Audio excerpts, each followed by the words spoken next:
Okay, welcome back to Buck What You Heard. My name is Gene. You can reach me at Buck What You Heard. And you know what? First game, the first week is out of the way, first week of preseason, and we're on our way to the second week. And we've been talking about the NFC South. We've had somebody from the New Orleans Saints. We've had somebody from the Atlanta Falcons, and we save the best for last. And we are going to talk to my man from the Carolina Panthers, the most probably to me the most mysterious team in the NFC South because we don't know what's going on, and they're keeping everything close to the vest there. But Tony Dunn, how you doing, my friend? Gene, it's great to be back with an old school OG YouTuber, bro. Gene and I, for y'all listening, go way back, like way back on this YouTube game. So it's so happy. I'm happy to be here and talk about football. We're talking southbound and down. That's how far we go are back. We gonna bring that back. Maybe. We're gonna have to do some. We're gonna keep collaborating. But again, as I say, every time I come on this show, the best podcast name in the world. Buck What You Heard. It's like the best name. So I love it. Thanks for being here. My name's Tony Dunn, and I'm just a Panthers fan. That's it. Hey, man, tell everybody how they can get a hold of you. You know what? Before I do, I have to say I've seen some new Panthers podcasts out there, but they're not you. They're not Cat Chronicles. They're not. So they're okay, but it's just not the same. Well, you can follow us wherever. Look, we're the longest running Panthers podcast. We have not missed a Tuesday night or something. Maybe one time we moved it to a Wednesday. That was twice. You know what I'm saying? But we never missed a week in the last 9 years. 9 years we've been in this YouTube game doing it. We're not the biggest podcast by any means, but we have a great community. So you can follow us on Tuesday nights, the C3 Panthers podcast. It's on every podcast outlet. And you can follow me on Twitter at @cat_Chronicles.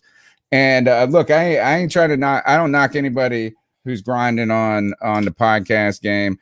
But the one thing, if you want to know what and the reason I think our community is great is we're not football experts. We're just expert football fans. It's like, that's it. It's like, we just get up there. And we take what we do seriously. We just don't take ourselves seriously. And I think so much of podcasts like, I need to be right. I need to do this. No, we just get up there and look, we love our team, and we love to watch football. And that's what we do. We just talk about the latest news and opinions. So thank you for those kind words, Gene. All right. And my man KB, as usual, KB Ken Barrett, not to be mistaken for Shaq Barrett. How you doing, my man? Good. I can't follow up from our previous act because I have missed a podcast in, I don't know, the past year. So consistency, fellas. If you want to build your channel, that's what you gotta do. That's what it's all about, man. It's all about having fun. The one thing, Tony, to your point, man, I love the podcast community. I made a lot of friends. I met a lot of people from different teams. And, my goal has always been to be able to meet somebody from every single NFL team, and I'm well on my way to doing that. And I'm having fun with this. I'm really enjoying it, and I think that gets lost, when it comes to the NFL, because NFL is like a microcosm of the world, to be honest, good and bad.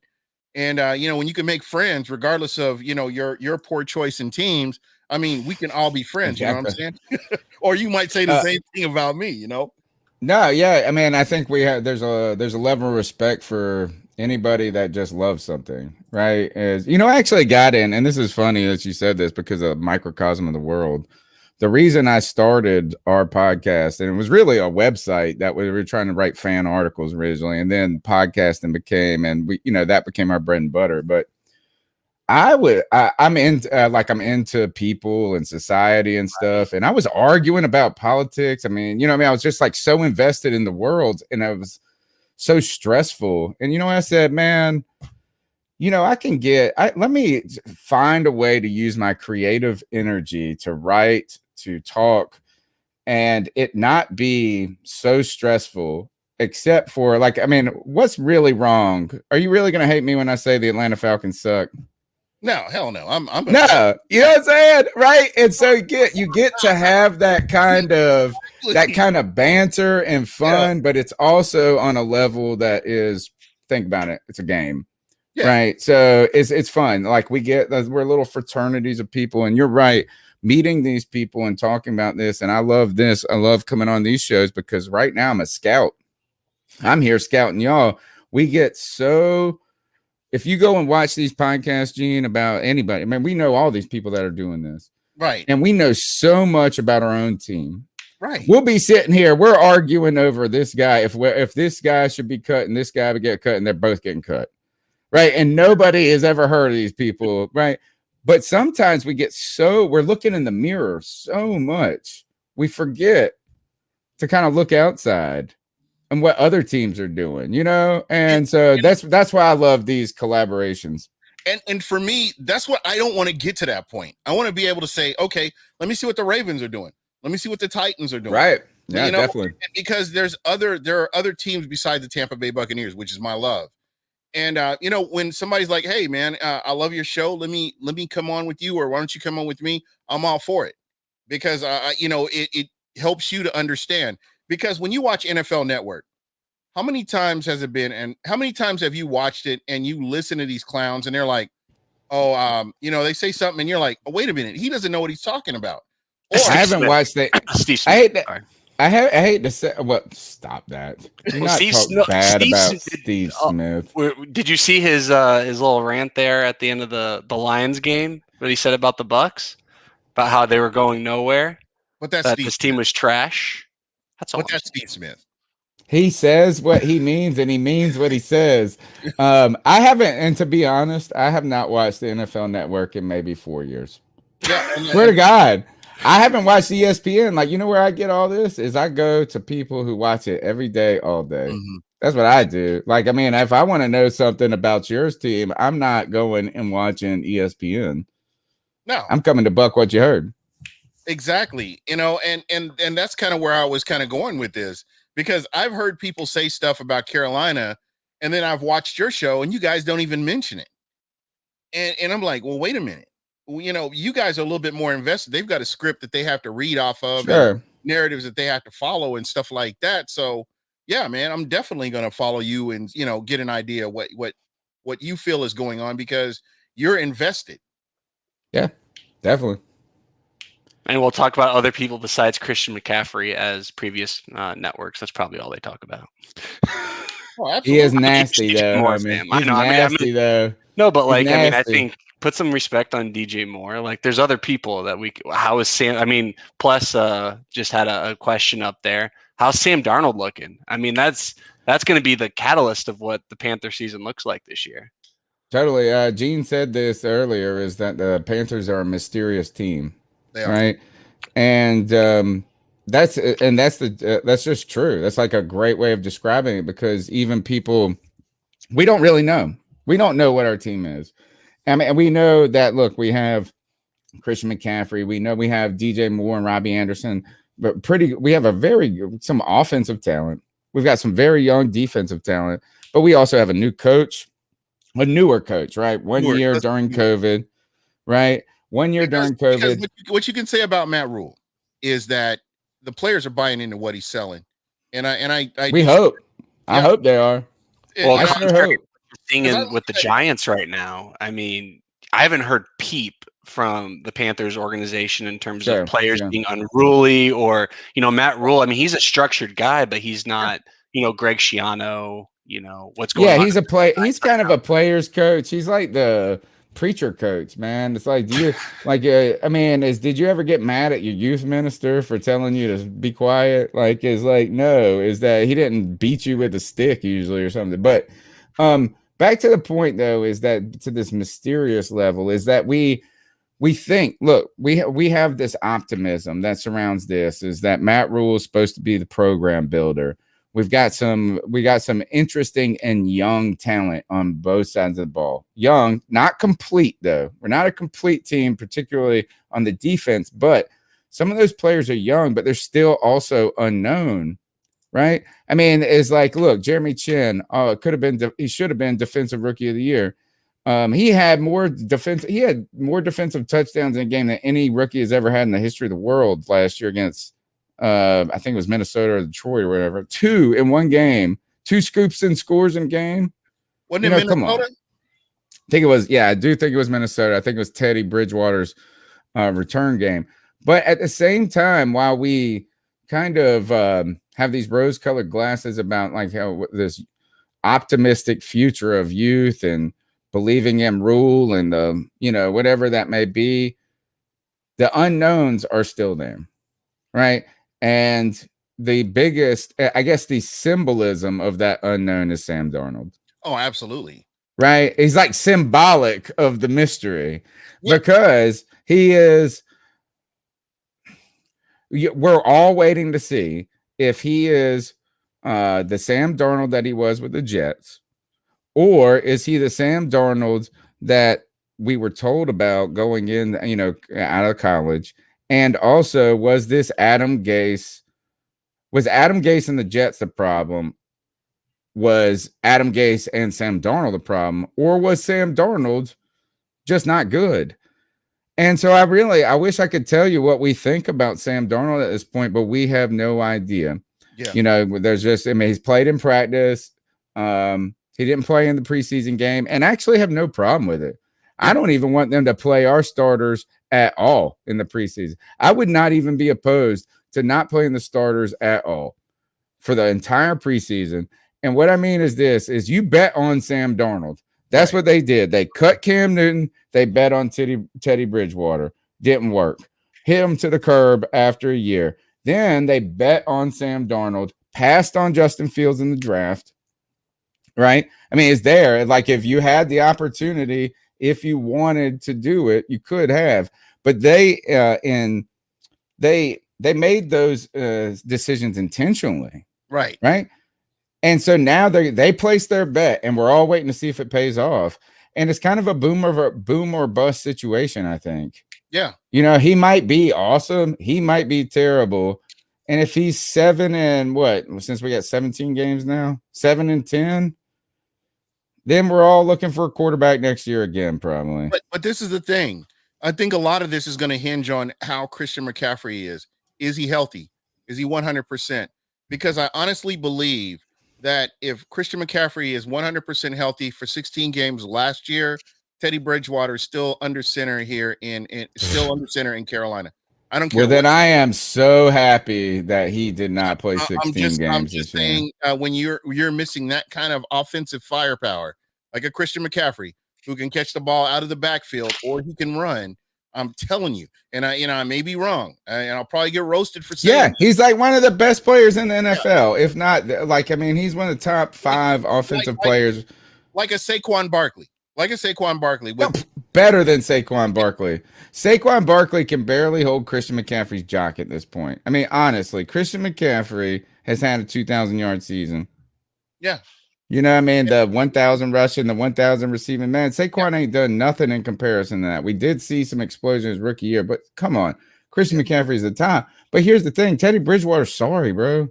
Yeah, understood. He's sorry. I don't even care. I'm telling you, because like that Kansas City Chiefs game, tell me I'm wrong here. If Christian McCaffrey is healthy in that Kansas City Chiefs game, Carolina Panthers beat Kansas City.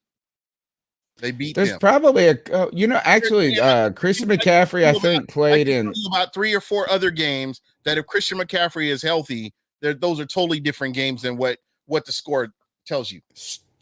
You know what the strange part about this is, Gene, is that Christian McCaffrey, I think, played in either 3 or 5 games for the Panthers last year. I can't remember which, but they did not win a single one of those games. Yeah. Isn't that strange? Oh, good God. No, Teddy Bridgewater was sorry. I'm glad Christian McCaffrey could have played more last year. They sheltered him. They shielded him, and that was the right thing to do. Yeah, absolutely. Well, I think they learned from Cam Newton with the injury that Cam Newton had, and they still ended up playing him, and it didn't get better, and he struggled throughout the whole season. So I think they've, you learn from your mistakes, I guess, and that's kind of what we saw. Totally. Well, maybe we'll see. Look, this is all going to come. If the Panther fans are all just hanging on these storylines. These are storylines. It's a drama, right? I mean, this is Sam Darnold comes, we go and make a move for him, cut Teddy. Look, Matt Rule is tied to these 2 decisions. He went after Teddy. Him and Joe Brady went and got Teddy Bridgewater, right? And it didn't work. Now, I will give them credit for, eating their crow and moving on after they realized they made a mistake. But now if they go and get Sam Darnold, it doesn't work. That's 2 stains on that. Right? So the storyline of Matt Rule, Sam Darnold is ultimately hinged together. And then we're going to also be watching Justin Fields in Chicago. Now, if Justin Fields is no good and Sam Darnold turns out to be awesome, then Matt Rule and those folks win the storyline. If Justin Fields is fantastic and Sam Darnold's okay and JC Horn is fantastic, then it might wash. But the worst thing that could ever happen to this decision would be for Sam Darnold to be the Sam Darnold that everybody thinks, and then Justin Fields to be like the next Cam Newton or whatever. Pick whoever you are, your comparison. But like he be successful. So we're all waiting. I'm waiting. It's a mystery. So I feel like an episode of Scooby Doo. So first week of the preseason, what were you looking for when you're looking at these players on the field? When you're looking at depth, who's going to make the team? Who's going to help this team? Is there anybody that stuck out to you? I know this is practice. I know this is pretty much just like these are players that could potentially make the team. Did anybody stick out to you that said, "Okay, I want this position. I'm taking it"? No.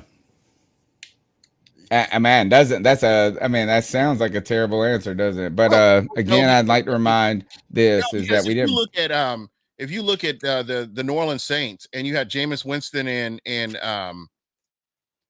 Taysom Hill. Taysom Hill. I hate that dude. Sorry. I don't know why, but I don't like him. I'm here to tell you, neither one of those guys did anything to help themselves.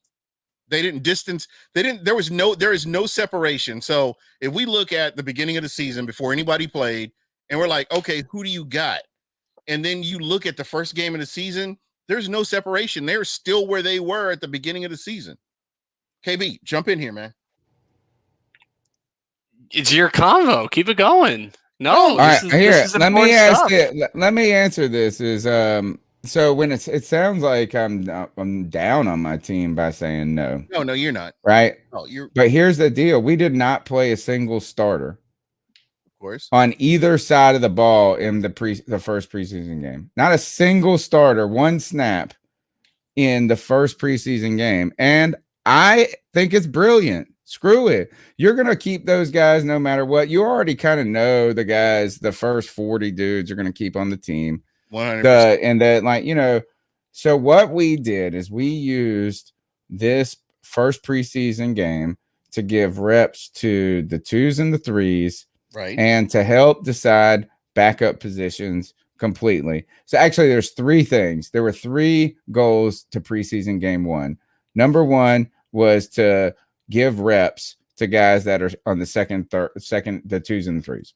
Okay. The number 2 thing was to try to give the rookies more reps, right? Is that specifically giving players that and not starting players. JC Horn didn't play in this game. Nope, rookie. I'm talking about he's going to be, he could be, in theory, he's going to be the next shutdown corner. But the last thing is that we use preseason. So give reps to the 2s and 3s, try to figure out how the backups are going to work. Could they potentially challenge positions down the road? How do you feel about where they're playing at on the field, specifically the offensive line? And then the last thing is continuing to try to evaluate our backup quarterback position. So right, like we are not interested. The Carolina Panthers are not interested in solving any questions on the front right now. They know who on day one they want to try it out on both offense and defense. Now, that doesn't mean it's going to stay there. Like they feel great, but they don't want to give reps to Pat Elflein, who has been with the Jets for 6 years. You know what I'm saying? Instead, let's see what DeAndre Brown, rookie from Alabama that looks like Bowser or whatever, can he play right guard and, get him some real game reps. So I think that's a brilliant thing. And so I just don't feel like we didn't even get to make a decision about Sam Darnold. And I think that's interesting. So the Saints went and played Winston and Taysom Hill in their first preseason game. Oh yeah. Oh yeah. Each had a TD and a pick. Yeah, each one. Do you think they got so you don't think they know who they're starting right now? You can't. Taysom. You know what? Taysom? Hell yeah. This is the thing. And I'm fine with that. Official, it's not out there, but NFL people are saying from what they're hearing, it's Taysom. I'm good. That's ridiculous. That dude should never start in the NFL. That's my point right there. And I'm gonna say this, and I've said this before. KB, you back me up on this, right? When you look at these two teams, I mean, when you look at the New Orleans Saints and you've got Jameis Winston, if he's got all the physical tools to do what he needs to do, but he's not a good decision maker. Check up from the neck up. You don't got it. And I'm telling you right now, this guy, if you can't unseat Taysom Hill, if you can't just like distance yourself from him, what is that saying about you as a quarterback? And that's my mindset. Y'all drafted him. Y'all drafted him number 1. Can we admit he's better and more talented than what Mariota was? I mean, I think I'd still even now have Winston over Mariota, hindsight. Right. And this is the thing. I agree. Again, I don't know how Winston's not winning that job right now. Because I thought Winston was going to be a starter. Are you a baseball fan? Are you familiar with the saying, goes to the runner? The tie goes. Goes to Taysom. So Jameis has to, show he can be a 3-4 TD to 1 interception kind of quarterback. Not turn the ball over. Play the check down game that Peyton wants to play. If you watch the tape of the Saints preseason game, I mean, Taysom Hill's checking the ball down. Like he's playing keep away. Jameis, as much as he can maybe even show it for a series or two, he can't do it for 4 quarters. No. He even showed that last season when he played 11 snaps versus the 49ers in a game. And his emotions, he couldn't rein in his emotions to where he can actually be a functioning quarterback. This sounds awesome because I think the dang Saints are going to fall to the 3 spot in the NFC South. I don't know. I still think the Saints will be 2, and I think Taysom, while I don't like him and I don't think he's good, I think he's going to win them. I mean, we saw him last year. They were 4-1 with him. Granted, yes, they did beat the Broncos without a quarterback. Yes, they beat the Eagles when Hurts had just became the quarterback. But Teddy was 5-0. I mean, you know how Teddy is. I mean, in a Sean Payton. They were 5-0 despite Teddy, not because of Teddy. And you know what? And I'm telling you, you know what? Taysom Hill, no, he went to like Sanford. He played in Sanford, Arizona, or whatever, one of those games, and he got like 8 yards or something. It was terrible. All right, you know what is that? I love what I'm hearing about the Saints right now. The Saints are a team that I think kind of reminds me of the Panthers a little bit in the past, and not a specific Panther team, but we went from kind of being toast of the town, it felt like. And then all of a sudden, we were old as fuck. Like all of a sudden, our team was old. And that's what I think is about to happen to the Saints. It was the Jake Delhomme era. No, it happened to us in maybe it was around 27. All of a sudden, all our players that were our studs, all of a sudden, just in a year, became old. And I think and I don't know. I'm going to have to go watch Cam Jordan from last year a little bit more. Let's see how long. I think all of a sudden you might see the Saints tick down. But that's my prediction. All I got to say is watch the 3 games versus worse. You'll see nothing. That's all I'll say. Tristan Wirfs handled that ass. That's what happened. So, all right. It's going to happen. The Panthers, like you said, mysterious sleeper for number 2 spot. That's what I'm saying. You know what? And I could buy that. I could legitimately. I think it's gonna go. I think realistically we should say Bucks, and because I'm a homer and I hate the Saints too. Right? Is that I think they're gonna trend down a little bit, and then so I say Bucks, Panthers, Saints, Falcons. That's what I think's happening. I'm gonna ask you this: what do the Panthers bring to the NFC South that makes you think this is the squad? Youth. That's it. We're going to be we're a young team, man. Like the average age on our team is 26. And when I tell you that is that it doesn't mean entirely inexperience. right? DJ Moore is 24, 25 years old. He's already played 5 years in the league. Isn't that crazy? And the only thing that's keeping DJ from me, and I'm not a stumper for DJ as in he's underrated, right? Is DJ's badass. Like, he's a good receiver. He has gotten 1,000 yards with, I think, 2 or 3 years in a row with nobodies. But until DJ Moore hits double-digit touchdowns, people are gonna sleep. You know what I'm saying? Like, he's had 4 touchdowns a year. That's it, man. So he gets 4. So we've and this has been the Panthers' problem. Moving the ball 2020 been fine, but scoring the touchdowns have been the problem. Mm-hmm. So I think that hopefully, I think our defense is going to surprise some people. Well, I think Derek Brown and Brian Burns are about to blow up some mugs. So that's what I think. So do you think Derek Brown has made that jump? He's mean, dude. This motherfucker is mean. He will. So yes, he is. He played I think he played almost every snap his rookie year, every snap. And he's big and he's nasty and he's awesome, but he plays defensive tackle and he plays the tackle that eats up blocks. So they're not sexy on the stat sheet. And that's he got he got better each week. And those are the ones that really get you, are the ones that, because to me, like I always say this, sacks are sexy, but if you can get stops, you can get pressures, you can get knockdowns, all this other stuff, just as much important to a defense as what we're seeing. And I think the NFL is so predicated on pressure, man. Pressure, right? Is make people do what they can't. They don't, take away their best thing and make them flustered and get after them fast. And that pressure starts up the middle, right? When the quarterback can't step up in the pocket, the guys in the middle they pay the bill. They get the bills paid for the defensive ends. Yeah. Right. So the defensive ends eat because the middle is doing what it's supposed to. So I'm really hype on Derek Brown.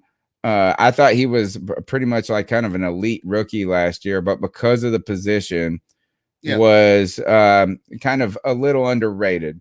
Now, he had some penalties early in the season last year, so people were like picking on little things. But this guy, he's mean, nasty, and awesome. And I think Brian Burns is poised to be a superstar. And then you get hopefully Jeremy Chin, who had just a blockbuster year on defense there. And then maybe, just maybe, everything has to work for the Panthers. Right. Hassan Reddick, I think, was a fun free agent sign-in for the Panthers, a former Temple player under Matt Rule. Right. Hassan Reddick had 10 or 12 sacks last year. And the thing with Reddick is that Arizona didn't know how to, throughout his tenure there, to appropriately use him. And hopefully the Panthers can crack that code. Yeah. Right. But then you add JC Horn there. And I think all of a sudden we have some real studs on defense that could blossom. We might see a superstar like Brian Burns become a superstar like Shaq Barrett did. What was it, 2 years ago or last year? When was the year that he went off for like whatever? 2 years ago, right? Yeah. Like, so I could see Brian Burns having a 13 sack season maybe. And I think our defense is just going to be young and fast. Now, will it be perfect? No. And then when you flip this, another reason I think you should be, or I'm excited about the Carolina Panthers, is that if we take Sam Darnold out of the equation, I'm just also basing this discussion that Sam Darnold kind of works. Right now, if he's a bust, then none of this works, right? But we got some real weapons on offense, dude. Let me ask you. And you talk about weapons. I'm gonna jump in here real quick. Let's say Christian McCaffrey is out. He's hurt. And let's hope it doesn't happen. But why would we say that? Though? I'm just. Why would we say that though? I have to ask this question: with your running game, how comfortable are you with your running game without a Christian McCaffrey? Because that's a potential thing that could happen. Well, I wish ill will on you as well, sir. No. I don't know. That's like the worst thing. That's we have no answer. What you were bringing up is this. Because you're playing zero answer. Because you're playing Chuba Hubbard. You're playing all these backup players. You've got all these other players that are coming in playing, to find a spot on this roster. And you know what you have with Christian McCaffrey. what do you have with the rest of your running game? That running Rookies. back room. What do We you got have? nothing. We got a rookie and nothing. And not to say that, but that's like every team too. You know, is like I don't know. That's like the I hope that doesn't happen, Gene. Because I hope that doesn't happen. This is my thing right here. He can't carry that running back room by himself. There has to be somebody else that comes in and helps him carry the load. Look, those are two different questions in my mind. One is just, do we have guys that can be rotational players and help him along? But the absence of Christian McCaffrey would be remarkably difficult. And last year we were fortunate to have Mike Davis, who is now with the Atlanta Falcons. But I wish you. How about this? Is go ask an Atlanta Falcons fan what would happen if Mike Davis doesn't work out. Their running back room is atrocious. Atrocious. So we would have to try to use rookies. We would try to probably sign somebody, you know, or something like that. If it came to that, you change your scheme on the offensive line, or are there things that you can do? I mean, just with the talent, you know, you're familiar with your talent on that team on the offensive side of the ball. How does that work? I mean, you know, because, and I'm just, I think this is, I just think this is with Chris McCaffrey is what is like having him as and not having him is irreplaceable, right? I mean, he's irreplaceable. It's like taking your best player off the field is like putting another guy in there is not just going to automatically make things the same. Like you would have to change some things. The good news about running backs are they are more replaceable than positions like quarterback or something like that. But he's an elite of the elite. Like he's just a special, man. You go, I'll show you some footwork drills where the other running backs are behind him. And it's just like, God, what are these guys playing high school? This dude is next level. But I think the best thing about Christian McCaffrey is, and this is why I want him to be healthy. I mean, obviously I want my best player to be healthy, but it's not just what he can do on the field himself, but what he gives opportunity for other players to do. And so having him on the field is so important, not just, but like, so yeah, we could put another guy who can run the ball, who can catch some passes out of the backfield, and you can marginally change the scheme. But having to account for Chris McCaffrey is going to make Robbie Anderson down the field a nightmare. Having that, you know, and so those types of things, that's where these superstars, I think their effect is, it's almost like, not causal, but corollary in a way. Yeah. Anyway, so look, Chris McCaffrey, we shielded him on purpse. Yeah, play all year, baby. 100%. Michael Pless, where'd you draft him in your fantasy league? Let's go around the room. Where did Christian McCaffrey get drafted in your fantasy league, folks? I haven't done my league yet. Probably top 2. Oh wow, 2 is his 4. He's probably top 2. I'm telling you, man. That's why I say when I go back to my original question to you about Christian McCaffrey, if he was healthy, they beat Kansas City, and I promise you, they win. They get 2 more wins, 2 or 3 more wins is all we get. It's more than that, and I understand what you're saying when you're saying that the games that Carolina lost, but when you get him in a rhythm, and I think if they would have had him healthy for the whole season, there's a lot of other games that they would have won because your defensive coordinator has to plan things out a little bit differently. I just believe that he's a game changer. Well, that he is, sir. We are agreement there. Plus, come on, jump on in here, my man. Hey, what's up, guys? Yeah, it's been a while since I've talked with Tony. I think Tony's the man. Yeah, he is. I think he's lost weight, man. He's all slimmed down. He's slim and trim. Yeah, you last time you saw me, I was fat, Tony. I think great. I want to welcome Thin Tony on the show. Thank you. Yeah, I think we were actually on a show together. It was a while back, and I think it was back in 2016 or 2017, one of those shows when the Bucks weren't very good. I think horrible. Yeah, so it was a good conversation for sure. But yeah, I was I was putting some questions there early, when you guys started the show, and I'm really intrigued with what Sam Darnold is going to bring this year. I had Max Brown on my show on Real Bucks Talk a couple months back, and he's a very close friend with Sam Darnold. So I I'm very intrigued to see what frenemy. Yeah, definitely a frenemy. When someone takes your job like that, and I think there's always that in the back of your mind. Oh yeah, for sure. Although Max is the nicest guy ever. Yeah, great dude. You know, he thinks the best dude to be a frenemy with. Yeah, so I mean, he feels that, you know, Sam is going to have success in Carolina. He you know, obviously thought he was in a very bad situation with New York. So, you know, it'll be fun to see if they really support Sam and give him an opportunity to have that success early. And, you know, obviously having a guy like Christian McCaffrey, like you were talking about, that definitely helps. And, you know, I think the receiving core is definitely underrated. I love the Terrence Marshall. Oh man, he's stunning in practice too. Yeah, I think it adds a good compliment to the group. Yeah, no doubt. So, so how is Carolina doing with the Ravens in camp? How is that working out? You know, I think today was the first day of practice, and like some of the names I've mentioned were stunt like great, like Brian Burns blowing people up and stuff. But what's interesting is that going back with the Sam Darnold. The mystery with Sam Darnold again is like coming from the Jets and how were they, but the Jets are notorious and I think still notorious for having a shitty offensive line. Yeah, and the Carolina Panthers are like the doppelganger of that. Obviously, our offensive line sucks, and it sucked for so long. And the only reason that people don't put us in those categories because we had Cam Newton for so long, who was able to make that stuff look not like crap. So here is all Panther fans are actually looking to this camp and these preseason games saying, is this offensive line better?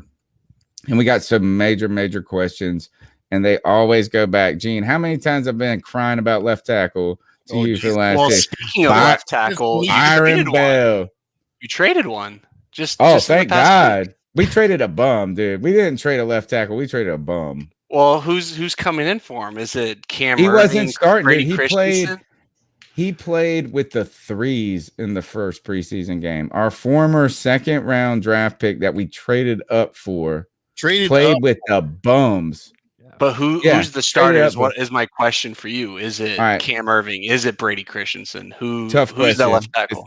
This is the biggest argument. Like, you want to start fights on Panthers Twitter, talk about the offensive line right now. I've witnessed this here. Yeah. Right now, I think on paper, and I think they put out the depth chart, is that they want to. It's Cam Irvin is left tackle. Taylor Moton, who is our Pro Bowl, just re-signed, right tackle. He's been taking reps at the left tackle as well because Cam Irvin has supposedly some sort of shoulder something, but still play, like he's still practicing and some. But so the way our depth chart is listed right now is that Cam Irvin is the number one, like left tackle one. RT right tackle one is Moton. Right tackle LT 2 is Moton though. So if Irvin goes down, they want to shift Moton to the left, I guess. And Panther fans have been fighting. I'll tell you, after watching Ali Marpet be passed around like a Swiss Army knife, it's not a good problem. That's all I'm going to say in terms of an offensive lineman standpoint in the NFL. I mean, it's working your right brain, left brain. It's very hard to just flip flop and just expect. Taylor Moton's, like you said, is a Pro Bowl right tackle. No expectation that he's a Pro Bowl left tackle as well. I would leave well enough alone personally. Yeah. I mean, I just don't see how that works. Yeah, I would just say, we have Tristan Wirfs, who's a great right tackle, and I know a lot of Bucs fans want to just, put him over at left once Donovan Smith's contract is up. No, you can't do that. No. He is great at right tackle. You got to keep him there.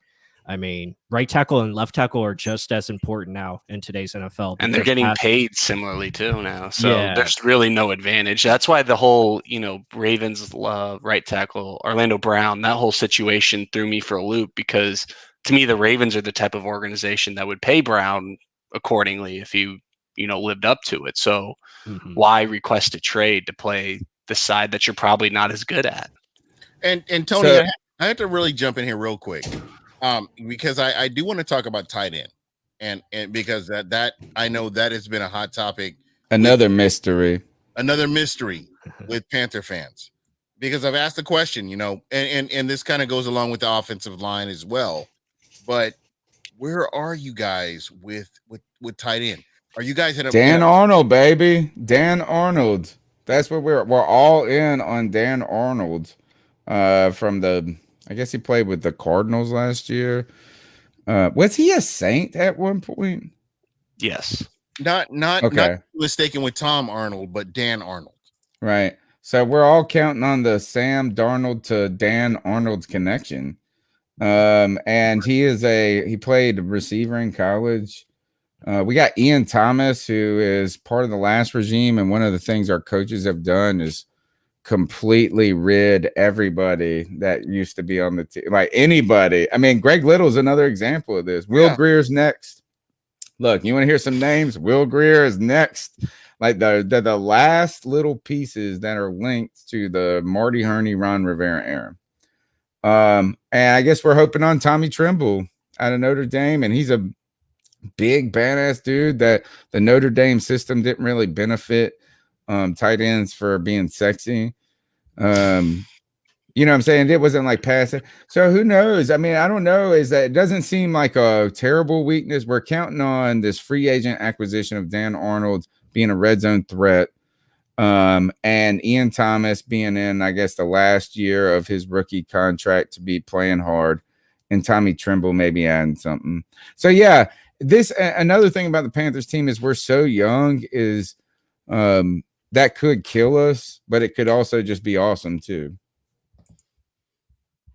I mean, and these guys like Ian Thomas is young, but he's still a third-year player. Dan Arnold is kind of younger. So anyway, when you talk about youth, and we're as Bucs fans, we can remember back to Raheem Morris when we had all this youth on this team, but no veterans and no guidance, no direction or anything like that. It's a two-edged sword. So you got all this talent. And that's concern. That has to be concerning, because I mean it's an unknown. But last year, think about this, guys. We drafted last year. The Carolina Panthers had an exclusive defensive draft, and exclusively we drafted only defensive players last year. Have you ever heard anything like that? It's like only been one other time in 80 years or so, or 60 years, where a team has drafted only defensive or like one side of the ball. But Matt Rule is sassy and sexy like that.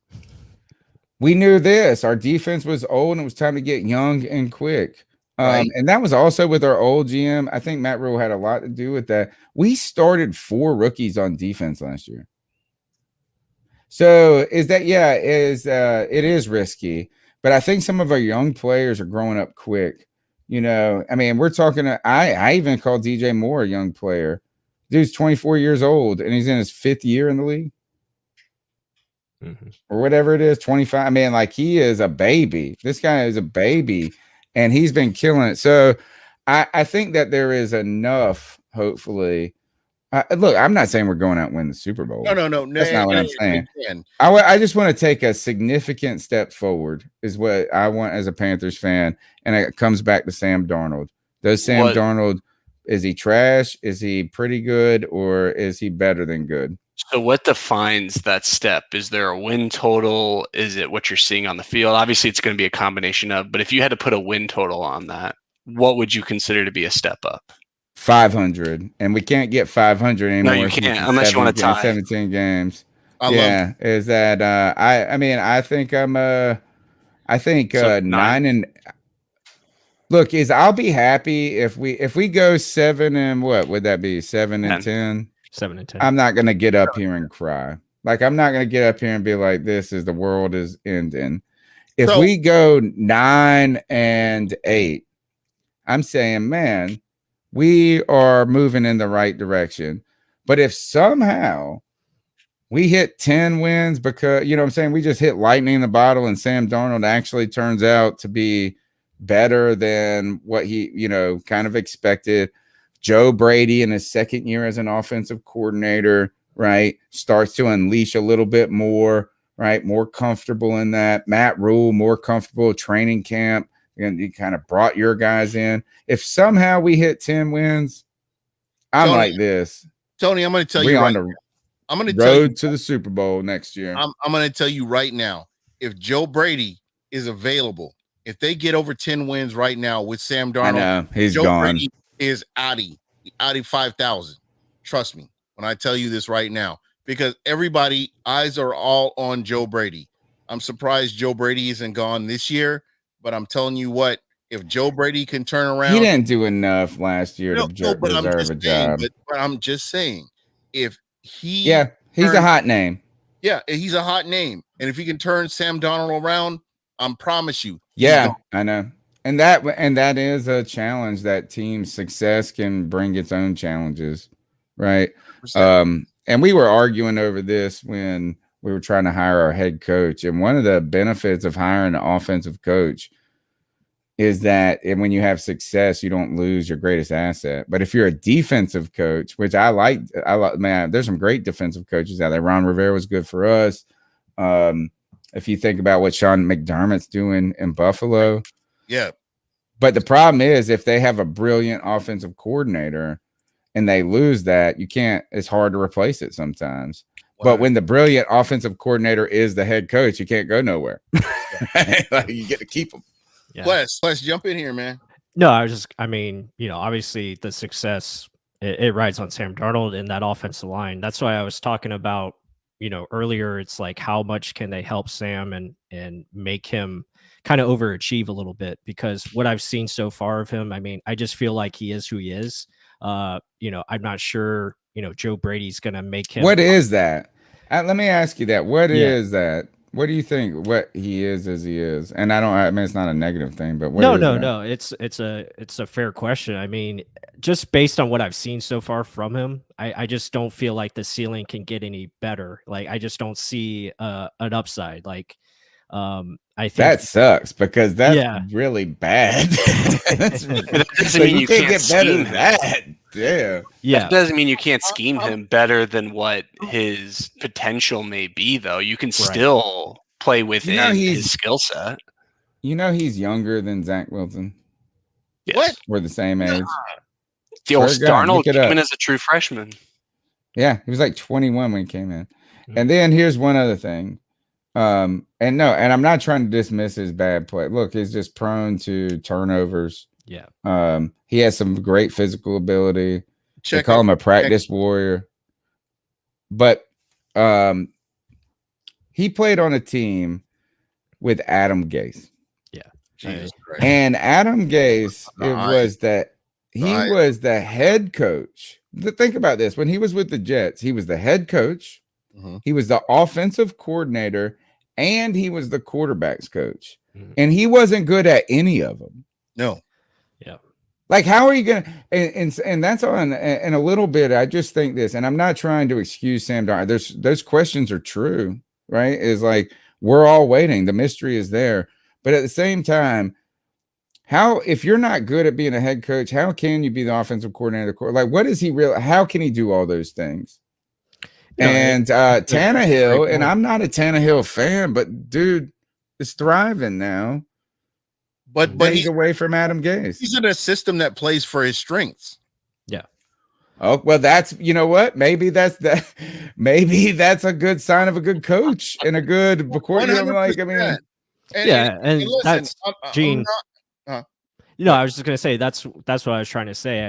If they can find a way, and I think Ken was saying this too, if they can find a way to scheme it where they help Sam out, they use max protection at times, use play action, use the running game, find a consistent balance where you put Sam in high percentage throws where he can complete them consistently, he can be in good shape.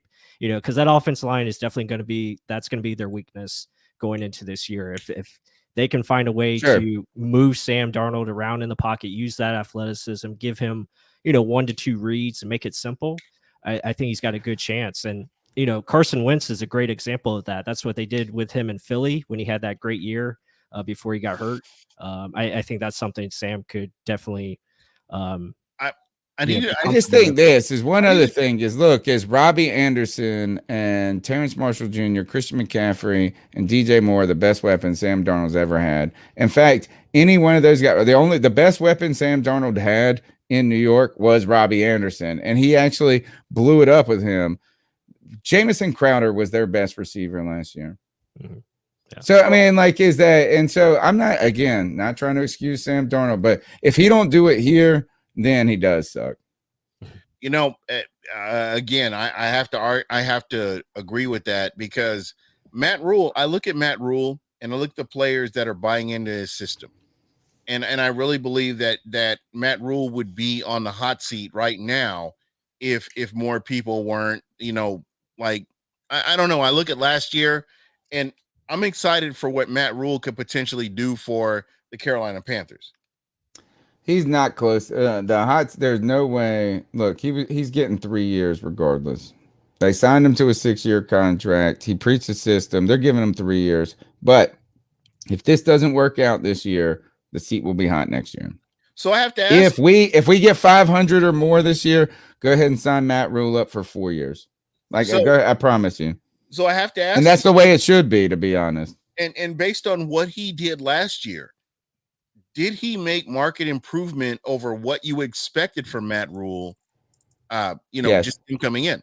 I'm on board, because I have a real opinion on this, Gene, and there's 2 reasons why. I brought in number one, he's a college coach fighting the stigma of college coaches working in the NFL, right?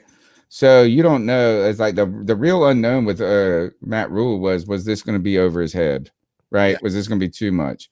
Mm-hmm. And then you brought in Joe Brady, who was he'd never even called plays, never been a coordinator, period. I mean, he was this passing coordinator, they told me, but he had never been the dude.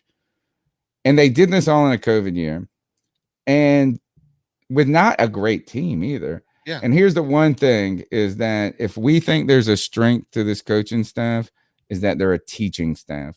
Right. That they're natural teachers by heart. Right. Some people kind of got that gift to kind of impart this theory, wisdom, philosophy, or whatever.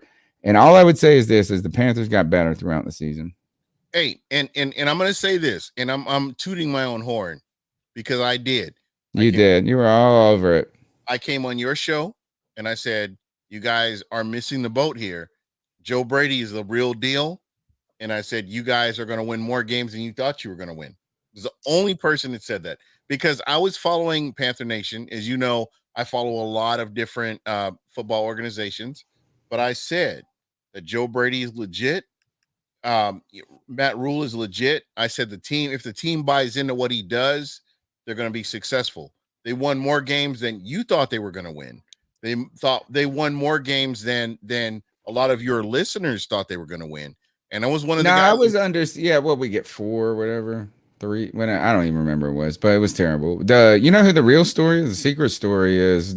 Phil Snow, our defensive coordinator, the old salty Phil Snow, and our defense got so much better throughout the year. And that's all I wanted to see. I wanted to see the team get better. I want to see the coaching staff get better week to week. I want to see the team get better. And they did that despite Teddy Bridgewater. So 100%. They're kind of like at a bounce, like their checking account is even at this moment. That's what it is. It's even. It ain't in the black. It ain't in the red. It's still even. So, dude, I want to ask you this. I want to get to the NFC South. I'm gonna go around the horn here. I'm gonna start with you.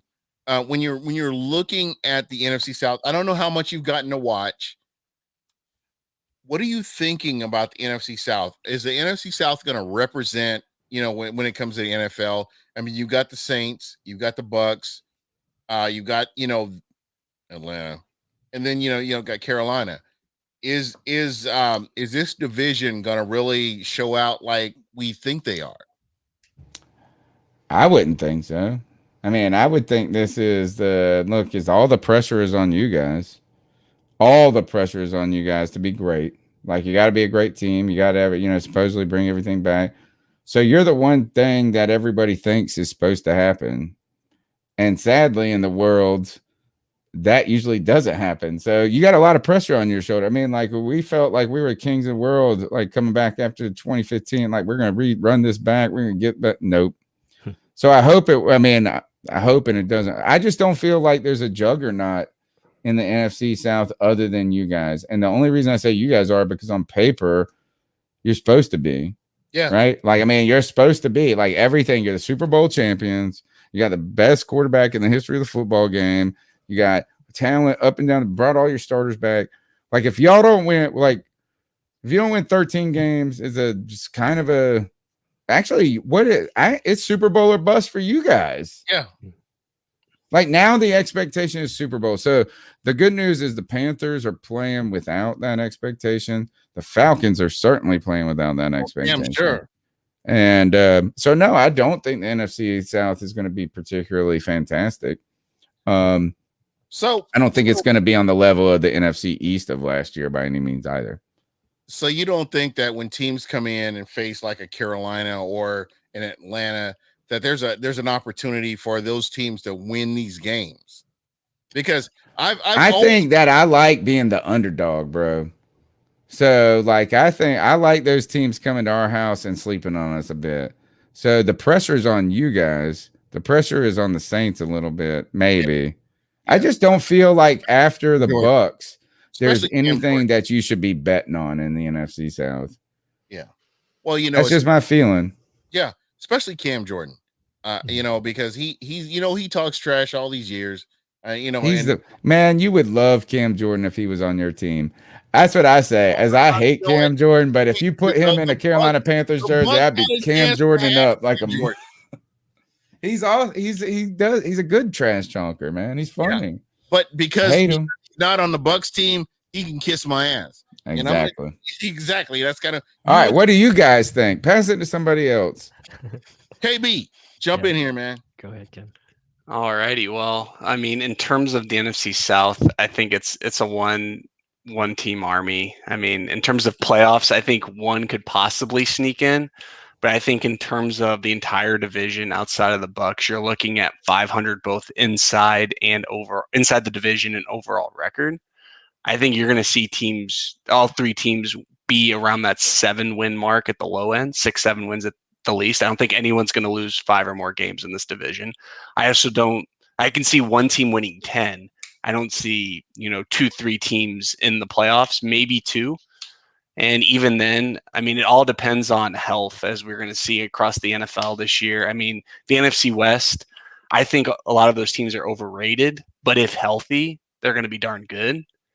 So, like, it depends on how other team situations go. I don't think the NFC, Central or North, whatever it's called, is going to be a big deal at all. So I think there's the door open for the Panthers, Falcons, or Saints. If they want that, 6-7 seed, that extra playoff spot is going to go a long way for some teams. And the Bucs showed you could still hover around, 500 in November and then make your little run.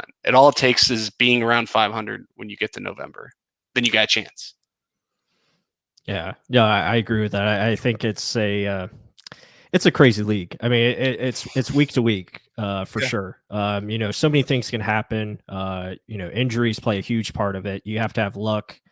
You have to have the right bounces. You really just have to get hot at the right time. Like KB said, I mean, we went on an 8-game winning streak. That's our longest winning streak of. No one fucking got hurt. Vita Vea came back. Right. We changed our entire offensive philosophy. And even then, we barely beat the Vikings. We're down 17-0 to the Falcons at halftime. Right. We faced Taylor Heineke in the playoffs, and it was still a semi-close game. I mean, a lot of things have to go your way to win in this league. Mm-hmm. Yeah, no. I know one thing that's not going for me is this damn comment, Gene. Get it off the screen. I don't want to see it. Take it down. I can't look at it anymore. I looked at it long enough. Yeah. But, talking about the other teams in the division, I mean, I personally feel Carolina has a great chance to be that second team in the division. I do too. I think the Panthers and the Falcons have a better chance, in my opinion, of being number 2 if we're going to take them both together than the Saints do. Yeah, just because of pure opportunity. Yeah, I feel like everything's going against the Saints right now. There's a lot of just bad vibes there in that team. I think the Michael Thomas thing is a huge issue. Thank God. So players retiring, players getting suspended. Marshawn Lattimore still hasn't gotten his suspension yet. Like, he's getting one. That's like not. We get to play the Panthers first. I think 3 games are the Jets, the Saints, and the Texans. Okay. I think we get you twice and the Jets to end the year. Yep. Yeah, we got to play, and that's gonna be tough for us. But imagine, playing the Texans without Deshaun Watson. I'll take that. Beautiful. Playing the Saints without Michael Thomas and Lattimore, who's probably gonna be suspended or I heard like for some gun thing like a year ago or something. Yeah. But still, Lattimore is a dumbass. Okay, I'll take that. I'll take that. Still, though. Cowboys early too. Cowboys are your 4th game. I mean, who knows what Dak is at this point? Right. I mean, he might even play week 1. Who says our first 10 weeks? Our first 10 weeks are easy. Not That's easy, what I told but you. like our prime. But the last 10 weeks are murderer's row, bro. It's gonna be tough. But what if you could, in a thought experiment, a young team that hasn't proven it could gain some confidence? Sam Darnold could gain some confidence in that first half of the season. What if you kind of came into that back end of the season with some nuts on you? So that'd be interesting. I don't think the Saints are going to be good, though. Yeah, and I agree with that sentiment. I think, Saints and the Falcons are very interesting. I just feel like, if you have 2 quarterbacks, you have none. That's the Saints right there. And the Falcons, unfortunately, I think their offense is going to be pretty decent, pretty good because of the weapons they have, but that defense is just not there. They don't have anything on that side of the ball, and it's going to be very tough for them to be consistent week in and week out. You think Calvin Ridley's going to be able to eat without Julio, though? Hell no. He did last year. I think so, just because of Kyle Pitts. Wow. I think Kyle Pitts is going to take that pressure off. He's going to play wide receiver more than people realize. Russell Gage is very underrated. I think he's a very good route runner. He gets open. So I think they'll be decent. Again, they have offensive line question marks as well. So it's going to be. I mean, really, you can just flip a coin between those. And my last comment before I mention to you all, I have to hop off in 2 minutes, but addition by subtraction for the Falcons. Derek Cutter's gone. Bucs fans know that well. I have to say this, and KB, thank you so much for being on, bro. I have to say this. I really don't know what they have, because I mean, you have to keep your quarterback upright, and I'm telling you what. When we've all seen this. We've seen this with Carolina. We've seen this when Tampa is able to get pressure on melted ice. He's not the same quarterback. Yeah, I mean, here's the thing, a rookie head coach. That's it. Right? Is that it's tough. I'm not saying that they can't be successful, but they weren't good last year. It's not like their roster is just so awesome. And then you got it's just so new. If your expectation of the Falcons is for them to be the surprise number 2 team in the league, I gotta say, keep smoking that weed then. I don't know. I just when I look at the Atlanta Falcons, I don't know. I look at their secondary is atrocious. And they're not. I don't think they're that good either. They have nothing. That's why I think we're a sleeper team, and I'm not saying we're great, but we got some talent on our team. Defensively, for sure. I think that's where the strength of your team is going to be, especially adding the pieces that you have. I mean, I love your secondary. Yeah, the young defensive line that is in place, and then your linebackers with Hassan Reddick and Shaq, and there's a lot of good things there to build from. And I think Matt Rule, that's where he wants to be great at on that side of the ball. He wants to be a defensive team. That's what he was. I mean, he was again a high-powered offense at Baylor, but again, that's just playing to the college strength. But usually he is better in his second year going forward, like as far as record and success goes. So, yeah, I think Carolina. We expect to be better, right? Yeah, doesn't every team? I mean, that's what we expect. We just don't want to get stuck in what Las Vegas is. Right. And they have under Gruden have just been a 7-9 team. They went 3 to 7 to 7 to 7. Yeah. You want that 3-win season to turn into a 7-win season, that 7-win season turn into an 11. That's the kind of what we're hoping for. And if you get better than that, then thank God. Yeah, for sure. 100%. I mean, Pleskin, attest to this. I just don't think that, you know, Gruden has what it takes to be that guy. He just doesn't. And that's I'll go. Might have passed him, maybe. Who knows? I really believe he was great in the booth, though. yeah. I he think was. That was his fit. And you know, Antonio Adams, Atlanta has no true pass rushers off the edge. Right. And they haven't shown it. They have not shown it even a little bit. Their roster is not elite, dude. It's not even, or not elite. It's not even good at this point. I think when you look at the Atlanta Falcons, their roster is evaluating talent to see who they keep for next year. Mm-hmm. I really believe that. I don't believe Who do you think's better? Who do you think's better, DJ Moore or Calvin Ridley? Both came out. DJ Moore is the first receiver in the same year, and Calvin Ridley was the second. I would take a healthy DJ Moore. I think they're different players. I mean, yeah, all right, I agree with that. Yeah, I mean, I think Ridley's got a little bit more athleticism to him, but I think DJ Moore is the perfect route runner. Like his ability to just separate. See, I would classify it as the complete opposite. Okay. I thought that Calvin Ridley is kind of like the DJ Moore is a better route runner. 100%. Really? Yes. That's not what they told me coming out of anyway. All right, that's interesting. I just thought it was DJ Moore's after the catch that was so interesting.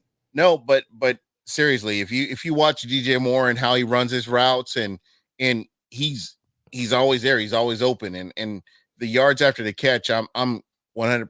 If he were with the Bucks, I would be 100% comfortable with. I just think Calvin Ridley is a quintessential 2. Yeah, absolutely. Like, I think if he's a great number 1 receiver. It's like having Golden Tate on your team. Like he's a great 2, baby. Like I'll take that all day long. But that is a great example. Yeah, I mean, I like Ridley's game, and I mean, again, it's just how they're utilized. I mean, I think DJ is, you know, definitely underrated. I like how he plays. I think he's a very tough receiver, but you know, Ridley, I just feel like he's got a little more flash to his game. It might not always present itself, and we're gonna find out this year, especially with him being the 100%. number one guy. I do think obviously that Kyle Pitts is going to help, and in the same case for DJ Moore, as you look at it, you know, Christian McCaffrey being back and having other weapons like Robbie Anderson, Terrence Marshall is going to help him. So there's going to be good opportunities, I think, more so for DJ than there is for Calvin Ridley. But I guess Robbie Anderson drops a 99-yard touchdown on Ramona K. That's what I hope. Ramona. Right, I gotta go soon though, Gene. Though, so right. Hey, yeah, we're final questions. Hey, I want to tell you first off, man. In number one, I want to thank you for coming on, man. You know, thank you for having me. I love it. You are family. You are always welcome on the show, Michael Pless. Real Bucks Talk. I don't know if you're following Real Bucks Talk, but if you want to follow what's going on, X's and O's, Real Bucks Talk is what you need to follow, Tony. I will not be following Ramona K. That's for dang sure. Ramona K. I swear. The Dolphins are going to be faster than us. Yeah, they only had 97,000 draft picks, and I still don't think they're going to be great. God, this person but they came with that Cam crybaby mess. I can't. Yeah. She kind of gave it's all right. I'm just teasing. But I still won't follow you, Ramona. I get that. Hey, Tony, thank you so much. Tell everybody how they can get a hold of you, my brother. All right. Tuesday nights, the C3 Panthers podcast is live on YouTube, Facebook, always Periscope. There, yeah, check it out. It's syndicated on iTunes, TuneIn, Stitcher, Spotify, wherever you get your podcast the next day.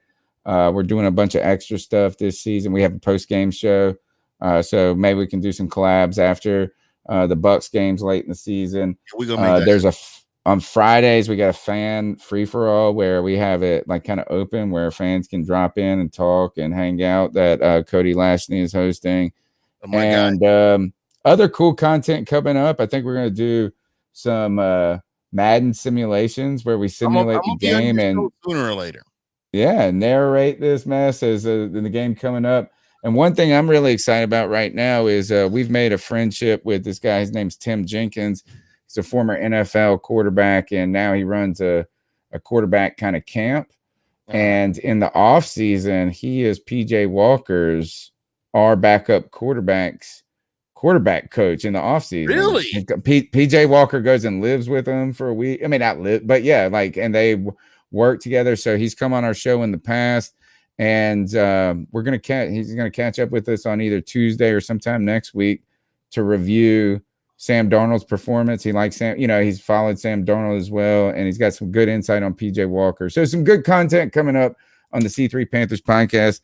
Likely that falls on deaf ears for most of you guys because PJ Walker is not on your radar. I'm down for whatever, bro. I'm gonna take care of you, man. I'm always looking out for you.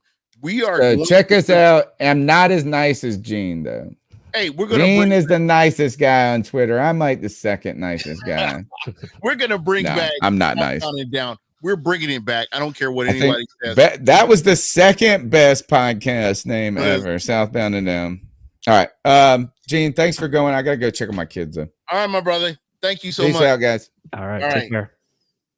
Hey, Bless. Thank you so much for coming on, man. As always, you are always welcome. You're family. You're a friend of the show. Let me get your final thoughts, man. I love what you guys did. Stank Bastard, thank you so much for Loose Cannons podcast coming on, hanging out with my guy. I mean, I love Stank, man, because of what he does for the podcast community, and it's really appreciated. Yeah, no, it's always a pleasure. It's always a pleasure, hanging out with you and talking with Tony. He's a great guest and obviously runs a great podcast for the Panthers. So yeah, it's always a good time. And it was a hot day today. I was actually at Bucks practice and got to see a little bit. Didn't get to see much. You get me a towel? Yeah. It was they're pretty nice. They're pretty nice. You just put it in water and it's pretty cool. I've got one. It's blue, but I want a Bucks one. Okay. Yeah, this one just says Bucks at the bottom. It has the little training camp on it, so it's pretty nice. Yeah, so it was fun. But yeah, other than that, guys, just be sure to check out Buck What You Heard. Obviously, check out Real Buck Stock if you want to dive in some X's and O's. Definitely check out Real Buck Stock. We're gonna have a Kyle Trask video. We did the breakdown on the live stream with Stank, but we're actually gonna do it again and have its own separate video for you guys. So I have to ask you, as you're looking at Kyle Trask, I know he's not a starter. I know he's not even a conversation as a second string player. Right. But just the fact that he's able to sit back and learn, how comfortable are you with him, with the Buccaneers organization? Yeah, I think it's a great situation. I feel like he's got an opportunity to just go out there and just let it loose, have fun and play. And really just take notes from what he sees and get the best learning experience possible. It'll be interesting to see. I mean, hopefully, I feel like he's going to get more reps in this game coming up against the Titans. And hopefully he moves ahead of Ryan Griffin and takes some of those reps. I feel like that's going to definitely take place as we get to the final preseason games here. But yeah, he's in a great spot. Really, he can just take his time with it. There's really no rush for him to be ready right now. And he's a competitor. It's just nice to see him compete. And, obviously there's some things to work on, but he showed a lot of promise in that first game, I thought. Nice. I love that. Carrie Koo, I want you to call in 813-358-8154. I will be live on Friday. And I'm actually going to have Anna Lewis coming on, who covers the Tennessee Titans.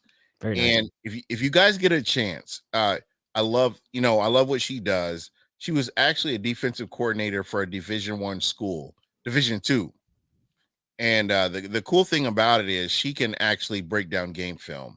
And, you know me, if you follow me, you know what I feel. I feel like females really have a place in the NFL ecosystem, and I really want to see more females with their perspective on what's going on. I mean, you look at people like Ruth the Truth, you look at people like Christina, Anna Lewis, and just that's what we need. We need everything inclusive, and that's what I really would hope that we see more of. I really enjoyed having Tony on. I've enjoyed having you on, and again, this is something that we want to continue to build on. So thank you so much for coming on. Thank you everybody that's been able to come on. And to me, it's not about trash talking another team or anything like that. I want, different perspectives to be heard. And you know what? When you're watching the game, you can think, oh man, I was watching Buck What You Heard. I heard about this guy. I know who he is. I know what he can do. And I think those are things that are very, very important. I want to shout out Bucks Report and Smack Apparel, Real Bucks Talk. And you guys are really, leading the charge to evolutionize, what we're doing with the sports community. Yeah, it's all about education. That's what we're about, and that's what we, you try to present the same thing. So we're just trying to, help, spread the word about this great game, and obviously bring some knowledge about the team, and talk about not just the Bucks but multiple teams, the NFL as a whole. It's really nice. So whether it be draft coverage or just weekly opponents of who you're facing, it's always a different team, so that allows you to expand your horizons, and it's great because it brings in more interaction from fans across the world, and that's a beautiful thing to see. Yeah, man, and thank you, because I look at your show is elite to me, and the fact that you're able to come on and talk with me is greatly appreciated, bro. And like I said, your family, you've helped to evolve Buck What You Heard to where it is now. So you're always welcome on the show. And I get you a link, you come on, you do what you do. No, I appreciate it. Yeah, it's awesome. We're gonna have to get you on Real Bucks Talk here soon. Yeah, it's gonna happen, bro. But anyway, I'm gonna let everybody get back to their evening. Thank you for checking us out. This was fun. We actually got to talk about the Carolina Panthers. You know what? On Friday, we're going to talk about the Tennessee Titans, and we'll have somebody who's covering the Tennessee Titans. So it's going to be fun. But anyway, we are out of here. I'm going to go ahead and roll us on out of here, man. T. Smitty, you guys are the anti-hot take media. I love it.